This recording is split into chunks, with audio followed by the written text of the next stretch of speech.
नमस्कार दोस्तों। तो कैसे हैं आप लोग? आशा करता हूँ आप लोग बहुत अच्छे होंगे। तो दरअसल आज की इस वीडियो में जनरली हम पढ़ने वाले हैं यूनिप्रॉट नॉलेज बेस के कुछ ऐसे कंपोनेंट्स के बारे में जिनके द्वारा यूनिप्रॉट नॉलेज बेस डेटाबेस बना हुआ है। तो दोस्तों वीडियो को स्टार्ट करने से पहले अगर आप चैनल पर नए हैं तो चैनल को सब्सक्राइब ज़रूर कर लेना। वीडियो अच्छा लगे तो वीडियो को लाइक भी करना और वीडियो को दोस्तों के साथ शेयर भी ज़रूर करना। और कोई क्वेरी रह जाए अगर वीडियो के लेक्चर देखने के बाद तो उसे कमेंट सेक्शन में आप क्वेश्चन पूछ सकते हैं। और सबसे अच्छी चीज़ ये है कि इस वीडियो लेक्चर का जो पीडीएफ है वो डिस्क्रिप्शन में उसका लिंक मिल जाएगा, डाउनलोड कर लेना गूगल ड्राइव से। ठीक है, लेक्चर स्टार्ट करते हैं, ज़्यादा समय नहीं लूँगा आपका। और हाँ दोस्तों, यहाँ पे एक स्विसप्रॉट एक टर्म है। एक्चुअली स्विसप्रॉट कई सारे कॉलेजेस एग्ज़ाम में यूजी और पीजी में आपको एक सेपरेट टॉपिक दे रखा है। ठीक है, उसको मैंने डिटेल में एक्चुअली में स्विसप्रॉट को मैंने डिटेल में भी कवर किया है। ठीक है, उसका वीडियो आपको जल्दी मिल जाएगा 1-2 दिन में। ठीक है, और मतलब वो एनफ है, मोर देन एनफ होगा, सिंगल वीडियो होगा, मोर देन एनफ होगा, पूरा एग्जाम में कवर कर देगा पूरा सेक्शन। ठीक है, तो दरअसल आज की इस वीडियो में हम पढ़ने वाले हैं यूनिप्रॉट नॉलेज बेस डेटाबेस के बारे में।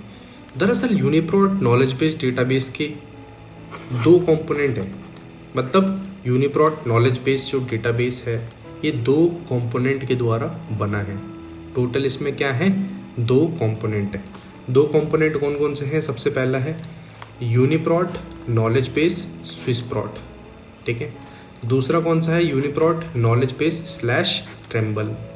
ट्रेम्बल का मतलब है translation of European molecular biology laboratory. इसको इस तरीके से पढ़ना है, बाकी आगे जब डिटेल में पढ़ेंगे तो उसमें और अच्छे से समझ में आ जाएगा। ठीक है, स्विसप्रॉट मोस्ट इम्पॉर्टेंट है। ठीक है, यहाँ से क्वेश्चन बनता ही बनता है। ये आपको मैं क्वेश्चन जब पीडीएफ जो आप डाउनलोड करोगे उसमें क्वेश्चन मिल जाएंगे, इस वीडियो में नहीं है हालांकि। और राइट साइड में जो आपको ये चार्ट दिख रहा है इसको डिटेल में समझेंगे लेक्चर को ख़त्म करने के बाद कि किस तरीके से फ्लो चार्ट वर्क करता है।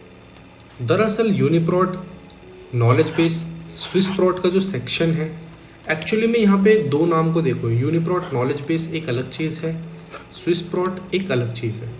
ये एक्चुअली में क्या है? ये दोनों अलग अलग डेटाबेसेस है। स्विसप्रॉट को किसी के द्वारा लाया गया कि चलो भाई यूनिप्रॉट के अंदर तुम जाओ और मिल जाओ, और यूनिप्रॉट के लिए ही अब काम करना आगे से। ठीक है, तो इसका ये मतलब हुआ। तो पहली लाइन ही इसे जस्टिफाई कर रही है। Swiss-Prot section in UniProt is introduced by SIB। SIB क्या है? ये Swiss Institute of Bioinformatics, Swiss institute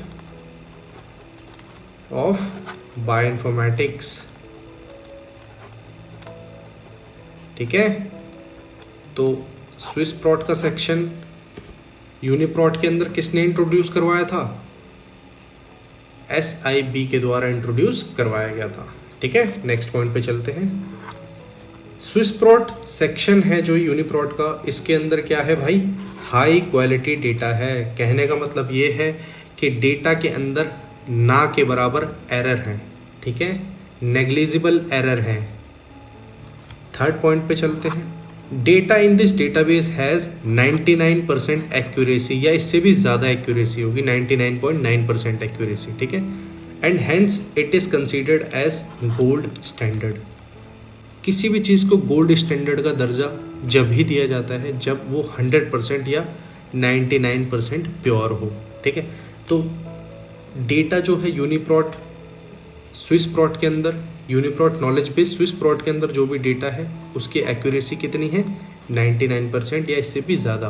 तो इसी तरीके से इसे गोल्ड स्टैंडर्ड का दर्जा दिया गया है। Data is manually annotated. Data को आप इस तरीके से समझना है, अगर कभी भी मैं एंट्री बोलूँ तो एक एंट्री का मतलब क्या है? एक सीक्वेंस की बात कर रहा हूँ मैं। कभी भी अगर मैं एंट्री बोलूँ तो आप समझ जाना कि यहाँ पे सीक्वेंस की बात हो रही है। एक प्रोटीन सीक्वेंस भी हो सकता है, एक न्यूक्लियोटाइड सीक्वेंस भी हो सकता है। यूनिप्रॉट की हम बात कर रहे हैं तो यूनिप्रॉट में जायज़ सी बात है कौन सा सीक्वेंस होगा? प्रोटीन का, क्योंकि ये प्रोटीन डेटाबेस है। तो जितनी भी एंट्री हैं स्विसप्रॉट सेक्शन में यूनिप्रॉट नॉलेज बेस डेटाबेस के अंदर, वो सारी की सारी क्या है? मैनुअली एनोटेट की गई हैं। मैनुअल एनोटेशन आपको मैंने पहले भी बता रखा है तो मैं दोबारा नहीं बताऊंगा। अगर आपको नहीं पता तो आप पहले सारे पार्ट्स देख कर आओ, ये पार्ट अच्छे से समझ में आ जाएगा। नेक्स्ट पॉइंट पे चलते हैं। Critical review of associated experimental and predicted data. अब भाइयों इसे इस तरीके से समझना है कि मान लीजिए कोई डेटा आपका एक्सपेरिमेंट से आया, कोई सीक्वेंस आया और आपने उसके साथ एनोटेशन भी ऐड कर रखी है काफ़ी सारी, या कोई डेटा आपका किसी प्रिडिक्शन से आया, सीक्वेंस आया प्रोटीन का। तो ऐसे केस में अगर आप स्विस प्रोट में इसे सबमिट करते हैं या स्विस प्रोट में अगर इसको सबमिट किया जाता है तो इस सीक्वेंस को प्रॉपरली हर तरीके से क्या करा जाएगा, वेरीफाई किया जाएगा, इसका क्रॉस वैलिडेशन किया जाएगा, इसको हर तरीके से क्रॉस वेरीफाई किया जाएगा कि ये डेटा एक्चुअल में आया कहाँ से है, किस तरीके से एक्सपेरिमेंट परफॉर्म किया गया है, कौन सी कंडीशंस के अंदर ये एक्सपेरिमेंट परफॉर्म किया गया है, कौन सी स्पेशल कंडीशन के अंदर इस डेटा को प्रिडिक्ट किया गया है। ये सब चीज़ें चेक की जाएंगी।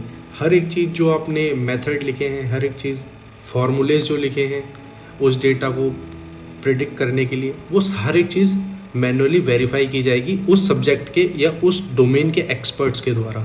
रिव्यू जनरली प्रोटीन फैमिलीज़ का किया जाता है and groups are regularly reviewed. Check किया जाता है, रिव्यू किया जाता है, वेरीफाई किया जाता है ताकि लोगों का भरोसा बना रहे स्विस प्रोट के ऊपर। अब कई लोग कई डेटाबेस से कोई सीक्वेंस उठाते हैं लेकिन उन सीक्वेंस की कोई गारंटी नहीं होती। अगर मैं किसी और प्रोटीन डेटाबेस की बात कर लूँ तो वहाँ से अगर कोई प्रोटीन डेटाबेस से प्रोटीन सीक्वेंस उठाता है, मैं यूनिप्रोट की बात नहीं कर रहा, तो वहाँ से आपको थोड़ा सा डाउट होगा, मन में शंका होगी कि उसमें 2% भी एरर हो सकता है, 5% भी एरर हो सकता है, 10% भी एरर हो सकता है। एरर लेकिन हो ही सकता है, ठीक है। इसकी कोई गारंटी नहीं है कि वो 100% गोल्ड स्टैंडर्ड का है या उसमें एरर है, तो इसकी कोई गारंटी नहीं है। तो लोगों का भरोसा बना रहे इसीलिए स्विस प्रोट में हर एक एंट्री को क्रॉस वेरीफाई किया जाता है, रेगुलरली रिव्यू किया जाता है, मैनुअली चेक किया जाता है, ठीक है, हर एक एक्सपर्ट के द्वारा। ये चेक करने का काम कौन करते हैं? एक्सपर्ट्स, रिसर्चर्स, ठीक है, उस पर्टिकुलर फील्ड के जो सीनियर होते हैं, कंसल्टेंट्स होते हैं, ये सब क्या करते हैं? चेक करते हैं, क्रॉस वेरीफाई करते हैं। अगले पॉइंट में बोला जा रहा है UniProt knowledge base Swiss Prot का जो सेक्शन है ये क्या है भाई? इस सेक्शन के अंदर non redundant protein sequence records आपको देखने को मिल जाएंगे। नॉन रिडंडेंट का मतलब ये है, हालांकि ये मैं पहले भी बता चुका हूँ आपको नॉन रिडंडेंट का मतलब, लेकिन फिर भी एक बार बता देता हूँ। सपोज कीजिए एक डेटाबेस है, ठीक है, इसको एग्जांपल से समझेंगे तो ज़्यादा बेहतर समझ में आएगा। इस डेटाबेस में 3 सीक्वेंसेस हैं, ये तीनों ही सीक्वेंसेस क्या है? सेम है। ये ए है, ये भी ए है और ये भी ए है। अब यहाँ पे क्या है? डेटा जो है, एंट्रीज जो हैं वो एक से ज़्यादा क्या है? रिपीट हो रही है ना? क्या हो रही है? रिपीट हो रही है। तो ऐसे केस में क्या होगा भाई? ऐसे केस में क्या होगा? हमारा डेटा क्या है? इसमें रिडंडेंसी क्या है? हाई है। अब स्विस प्रोट क्या करेगा? इस डेटा में तीनों सीक्वेंस को मर्ज करके एक सिंगल सीक्वेंस बना देगा, क्योंकि सीक्वेंस तो तीनों सेम है लेकिन उनको आइडेंटिटी क्या मिली हुई है? इसकी आईडी अलग है, इसकी यूनिप्रोट आईडी अलग है, इसकी यूनिप्रोट आईडी अलग है। तो इन तीनों को क्या करके कर देगा? सिंगल सीक्वेंस में कर देगा। तो इसका मतलब क्या हुआ? अब ये सीक्वेंस जब स्विस प्रोट में स्टोर होगा तो इस केस में यहाँ पे रिपीटिशन आपको देखने को नहीं मिलेगा। तो इसी प्रकार से हम बोलते हैं कि जो रिकॉर्ड्स हैं यूनिप्रोट स्विस प्रोट वाले सेक्शन के अंदर वो क्या है? नॉन रिडंडेंट है, ठीक है, रिडंडेंसी बहुत कम है, वेरी लेस रिडंडेंसी या नॉन रिडंडेंट। और किसी भी डेटाबेस के अंदर अगर सीक्वेंस एंट्रीज जो होती हैं वो अगर रिपीट नहीं हो रही, बिल्कुल भी 100% सही है, तो उसको हम नॉन रिडंडेंट डेटाबेस कहलाते हैं। अगले पॉइंट की तरफ चलते हैं। UniProt knowledge base Swiss Prot का जो सेक्शन है ये इसका एम है, जो aim to provide all known relevant information about a particular protein.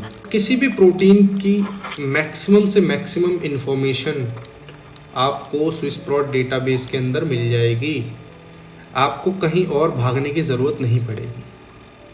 For example post translation modifications हो गए, डोमेन्स हो गए, मोटिफ हो गए, उस प्रोटीन के स्ट्रक्चर हो गया, सारे क्या हैं? क्रॉस रेफरेंस्ड हैं। क्रॉस रेफरेंस्ड का मतलब मैंने आपको पहले बता रखा है, हर एक अलग अलग डेटाबेस से क्या है? लिंक है। वो आपको हर एक चीज़ दिखा देगा, उसका स्ट्रक्चर भी दिखा देगा, सीक्वेंस भी दिखा देगा। सीक्वेंस में जितने भी बायोलॉजिकल इंपॉर्टेंस रखने वाले जो पोर्शन हैं, जो स्ट्रेचेस हैं, वो सब आपको दिखा देगा। किसमें? स्विसप्रोट में। आई बात समझ में? थोड़ा और आगे चलते हैं। स्विसप्रोट सेक्शन है जो यूनिप्रोट का, ये दरअसल यहाँ पे होता क्या है, जो रिजल्ट होते हैं हमारे कैसे डिस्प्ले होते हैं? सिंगल रिकॉर्ड में डिस्प्ले होते हैं। इसको ऐसे समझना है कि different protein products derived from a certain gene of a species. अब मान लीजिए एक स्पीशीज है, इसके 4 प्रोडक्ट हैं। 4 प्रोडक्ट मतलब इसके अंदर कोई स्पेसिफिकली जीन होंगी जो 4 प्रोडक्ट प्रोड्यूस कर रही हैं।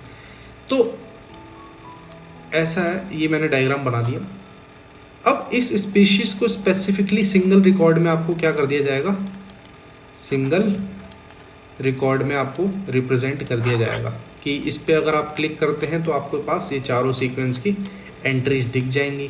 लेकिन ये सारे प्रोटीन्स क्या हैं, इस सिंगल एंट्री के अंदर ही क्या आपको दिख जाएगा। इसका मतलब ये। अब स्विसप्रोट का जो डिसएडवांटेज क्या है, डिसएडवांटेज की अगर बात कर लें, कोई भी डेटा अगर स्विसप्रोट में जाता है उसे मैनुअली वेरीफाई किया जाता है, मैनुअली रिव्यू किया जाता है और मैनुअली क्यूरेट होता है वो। तो बहुत सारी चीज़ें की जाती हैं, लेकिन उसमें क्या लगता है भाई मेरे भाई, टाइम लगता है। तो इसलिए क्या है, यहाँ पे जो डेटा है उसको सबमिट करने में क्या लगता है, बहुत ज़्यादा टाइम लगता है। इसीलिए क्या है इसका डिसएडवांटेज, कि टाइम कंज्यूमिंग प्रोसेस है। आई बात समझ में? और इसका एडवांटेज क्या है? एडवांटेज आप इस तरीके से समझ सकते हैं, एक्यूरेसी क्या है, हाई है। एक्यूरेसी क्या है, हाई है। अब भाई समझते हैं UniProt knowledge base tremble, translation of European molecular biology laboratory. UniProt knowledge base tremble का जो सेक्शन है, दरअसल यहाँ पे भी 2 ही कहानी है। ये भी अलग डेटाबेस था, ये भी अलग डेटाबेस था। हुआ क्या, ट्रेम्बल जो सेक्शन था एक्चुअली वो EMBL के द्वारा बनाया गया था और इसे भी इंट्रोड्यूस करवा दिया गया था। किसमें? यूनिप्रोट नॉलेज बेस डेटाबेस के अंदर 1996 में। अब इसकी स्पेसिफिकली ज़रूरत क्यों पड़ी थी ट्रेम्बल की? दरअसल जितने भी उस टाइम पे एक्चुअली में जो जीनोम प्रोजेक्ट चल रहे थे, जीनोम प्रोजेक्ट, उनसे जो डेटा प्रोड्यूस हो रहा था उसको एक्चुअली में मैनेज करना था। ठीक है, तो उसको मैनेज करने के लिए क्या करा गया था, ट्रेम्बल सेक्शन को स्टैब्लिश करना पड़ा। ट्रेम्बल सेक्शन को EMBL लेबोरेटरी में बनाया गया था, यूरोपियन मॉलिक्यूलर बायोलॉजी लेबोरेटरी, और इसको मेंटेन किसके द्वारा किया गया था? EBI के द्वारा, यूरोपियन बायोइन्फॉर्मेटिक्स इंस्टीट्यूट। दोस्तों कभी भी आपके सामने ये टर्म आ जाए ना, EMBL, EBI, यहाँ पे 2 चीज़ें, यूरोपियन मॉलिक्यूलर बायोलॉजी लेबोरेटरी, ये एक्चुअली में क्या है, लैब है। ठीक है, ये क्या है, यूरोपियन बायोइन्फॉर्मेटिक्स इंस्टीट्यूट, ये क्या है, इंस्टीट्यूट है। ठीक है, अब ऐसे समझना है आपको कि इंस्टीट्यूट के अंदर क्या है, लैब है, और जायज़ सी बात है EBI क्या करेगा भाई, EMBL को मेंटेन ही तो करेगा। कॉमन सेंस लगाओ, EBI के द्वारा EMBL को मेंटेन किया जाता है। ठीक है, और EMBL से कोई भी चीज़ निकलती है तो वो जायज़ सी बात है EBI के द्वारा ही मेंटेन की जाएगी ना। तो वही चीज़ है यहाँ पे। तो ट्रेम्बल सेक्शन था वो कहाँ पे बना, कहाँ था, EMBL के द्वारा बनाया गया था, और इसे मेंटेन करने का काम कौन करता है भाई, EBI काम करता है इसे मेंटेन करने का। और EMBL EBI के द्वारा 1996 में यूनिप्रोट नॉलेज बेस के अंदर ट्रेम्बल का सेक्शन इंट्रोड्यूस करवाया गया था। ठीक है, ये मैंने खैर पॉइंट पे नहीं लिख रखा, ये मैं आगे आपको बताऊंगा, ये जनरल नॉलेज के लिए था आपकी। अब मैंने आपको ये भी बताया कि जीनोम प्रोजेक्ट जितने भी थे उनसे जो डेटा हाई स्पीड में प्रोड्यूस हो रहा था उसको मैनेज करने के लिए ट्रेम्बल सेक्शन एक्चुअली में बनाया गया था। अब इस सेक्शन को जब बनाया गया था वो दरअसल एक पर्सपेक्टिव से, एक इस एम से बनाया गया था कि डेटा बहुत हाई स्पीड में प्रोड्यूस हो रहा था और ये हाई स्पीड के अंदर क्या कर ले, मैनेज कर ले इस डेटा को। तो ये दरअसल क्या है, ऑटोमेटिकली काम करता है। ये ऑटोमेटिकली डेटा को क्या करेगा भाई, एनोटेट करेगा, एनोटेट।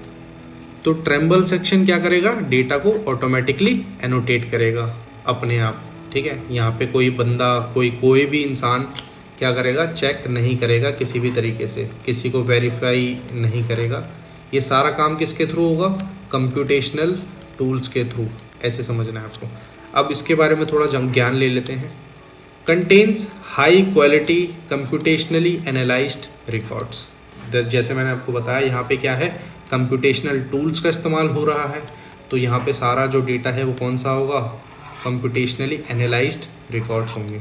इसमें एरर होने के हमारे चांसेस ज़्यादा हो सकते हैं, इसे ऐसे समझना है, ठीक है। यहाँ पे एरर हो सकता है लेकिन स्विस प्रॉट में एरर नहीं है। Data is automatically annotated and classified. जो भी मान लीजिए प्रोटीन सीक्वेंस है, ट्रेम्बल के अंदर आया, सीक्वेंस ट्रेम्बल के अंदर आया, ठीक है, ये क्या हो गया? ऑटोमेटिकली एनोटेट हो गया। ऑटोमेटिकली एनोटेट होने के बाद क्लासीफाई भी हो गया। तो ये प्रक्रिया ऐसे सामने चलती जाएगी और यहाँ से डेटा क्या होगा? फिर उठाया जाएगा स्विस प्रॉट के द्वारा। स्विस प्रॉट उठाएगा डेटा, इसे फिर मैन्युअली एनोटेट करेगा, वेरीफाई करेगा, रिव्यू करेगा, ठीक है, मैन्युअली क्यूरेट करेगा और उसके बाद फाइनली क्या हो जाएगा? स्टोर हो जाएगा डेटा, किसमें? स्विस प्रॉट में। आई बात समझ में? अगले पॉइंट पे चलते हैं। Data is unreviewed. जैसा कि मैंने आपको बताया, यहाँ पे कोई इंसान काम नहीं करता, ये सारा काम कंप्यूटेशनली होता है। तो इसी प्रकार से जो डेटा है वो अनरिव्यू होता है, वो वेरीफाई नहीं किया जाता, क्रॉस वैलिडेशन उसका नहीं होता डेटा का। थोड़े कुछ और पॉइंट्स देखते हैं। Records are selected for manual annotation and integration into UniProt knowledge base या Swiss-Prot. UniProt knowledge base Swiss-Prot का जो सेक्शन है, इसमें जो डेटा उठाया जाता है, कहाँ से उठाया जाता है? यूनिप्रॉट नॉलेज बेस ट्रेम्बल के सेक्शन से जो डेटा रिलीज़ होता है या उसमें जो प्रोड्यूस होता है, प्रोसेस होता है, उस डेटा को उठाया जाता है। जैसे मैंने अभी आपको ऊपर ये साइकिल बना के जो दिखाई है, ये वाली साइकिल, यही सेम प्रक्रिया काम करती है, ठीक है। होता क्या है, कोई भी रिकॉर्ड आएगा ऑटोमेटिक एनोटेशन के साथ, ठीक है, किसमें? ट्रेम्बल के द्वारा। इसके बाद यहाँ पे डेटा को उठाया जाएगा, इसे मैन्युअली एनोटेट किया जाएगा, मैन्युअली वेरीफाई किया जाएगा, ठीक है, मैन्युअली क्यूरेट किया जाएगा और उसके बाद फाइनली हर एक चीज़ सक्सेस होने के बाद क्या हो जाएगा? उस डेटा को स्टोर कर दिया जाएगा, ठीक है, स्विस प्रॉट में। आई बात समझ में? The entries of UniProt knowledge base TrEMBL is kept away from UniProt knowledge base slash Swiss-Prot. जायज़ सी बात है भाई, ये डेटा अनरिव्यू है, ये डेटा रिव्यू है, तो दोनों को अगर मिक्स कर देंगे तो डाइल्यूशन हो जाएगा। तो इसी डाइल्यूशन को प्रिवेंट या रोकने के लिए क्या करते हैं भाई? दोनों डेटा को अलग अलग सेपरेट करके स्टोर करना पड़ेगा, ठीक है। इसी प्रकार यूनिप्रॉट नॉलेज बेस ट्रेम्बल का जो सेक्शन है, इसे अलग बोल दिया भाई तू अलग रहे। UniProt knowledge base Swiss-Prot का जो सेक्शन है, इसे बोल दिया भाई तू अलग रहे, क्योंकि तू ज़्यादा हाई क्वालिटी का है, ये इतना हाई क्वालिटी का नहीं है, यहाँ पे एरर हो सकता है, तुझे मैन्युअली एक एक बंदे ने चेक किया है, ठीक है, इसलिए तू अच्छा है और तू ज़्यादा अच्छा नहीं है, ठीक है। इस तरीके से समझना है। ट्रेम्बल सेक्शन 1996 के अंदर क्या करा गया था? इन्वेंट किया गया था EMBL के द्वारा। EMBL लेबोरेटरी जो है, यूरोपियन मॉलिकुलर बायोलॉजी लेबोरेटरी के द्वारा बनाया गया था और इसे मेंटेन किसके द्वारा किया जाता है? EBI के द्वारा, यूरोपियन बायोइन्फॉर्मेटिक्स इंस्टीट्यूट। अब जैसे मैंने आपको स्टार्टिंग में बताया, ट्रेम्बल सेक्शन था यूनिप्रॉट नॉलेज बेस का, इसको किस पर्पस से बनाया गया था? In response to increased data flow resulting from genome projects. Genome project से जो बहुत तेज़ी से डेटा निकल रहा था, इस डेटा को मैनेज करने के लिए, यहाँ पे ऐसे समझो, जीनोम प्रोजेक्ट से जो डेटा निकल रहा है, इसको मैनेज करने के लिए क्या बनाया गया था? ट्रेम्बल, ठीक है, EMBL के द्वारा। अब इससे इसने क्या करा? ऑटोमेटिक एनोटेट करता गया, फटाफट डेटा को क्या कर लिया? स्टोर कर लिया। कौन से सेक्शन में? UniProt knowledge base TrEMBL. तो इस तरीके से ये चीज़ काम करती है। Created in response to increase data flow resulting from genome project. Genome project से बहुत तेज़ी से डेटा आ रहा था, बहुत ज़्यादा अमाउंट में डेटा आ रहा था। तो अगर वो कोई इंसान मैन्युअली वेरीफाई करता, मैन्युअली क्यूरेट करता, तो बहुत ज़्यादा टाइम लग जाता उसमें और ये डेटा बढ़ता जाता, फिर फाइनली वो चीज़ इम्पॉसिबल सी हो जाती।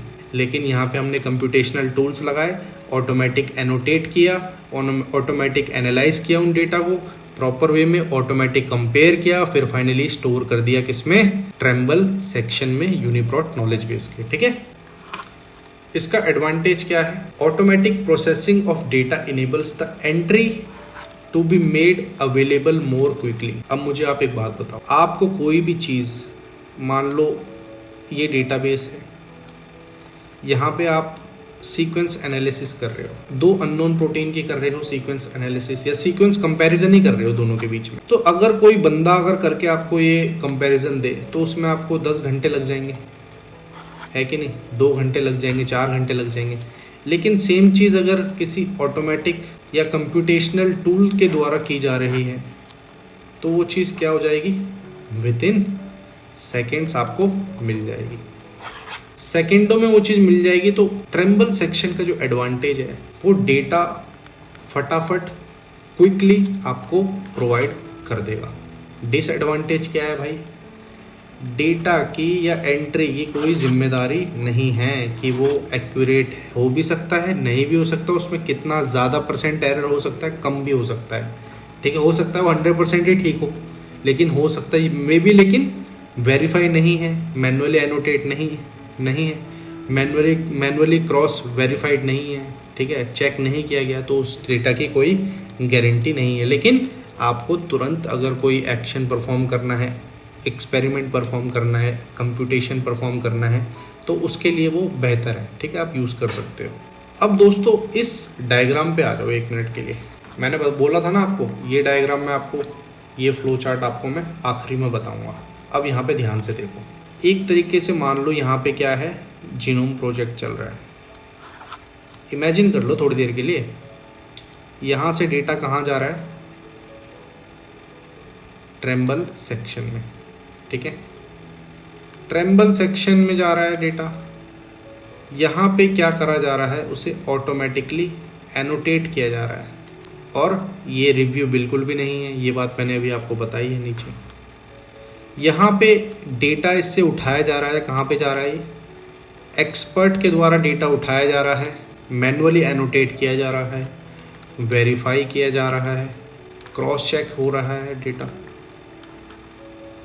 प्रॉपरली वैलिडेट किया जा रहा है डेटा को, और उसके बाद कहाँ स्टोर कर दिया जा रहा है? स्विस प्रॉट में, है ना, यहाँ लिखा है ना, मैनुअली एनोटेटेड एंड रिव्यूड। यहाँ पे इसे क्या कर दिया? फिर स्टोर कर दिया। स्टोर करने के बाद अब आप मान लो आपको बहुत जल्दी में डेटा चाहिए, मान लो स्विस प्रॉट में 2 सीक्वेंसेस हैं, 2 सीक्वेंसेस को आपको कंपेयर करना है, और कंपेयर करोगे, अब ये मैनुअली तो काम जल्दी होगा नहीं आपको, क्योंकि रिजल्ट क्या चाहिए? इंस्टेंट चाहिए। तो ऑटोमेटिक एनोटेशन यहाँ पे आपको करना पड़ेगा, ऑटोमेटिक कंप्यूटेशनल टूल्स लगाने पड़ेंगे दोनों में। सीक्वेंस कंपेयर हो जाएगा, उसके बाद एनोटेशन भी तो करनी पड़ेगी उन दोनों में। तो एनोटेशन किसके द्वारा होगी? ट्रेम्बल सेक्शन के द्वारा। और यहाँ से फिर आपको क्या होगा भाई?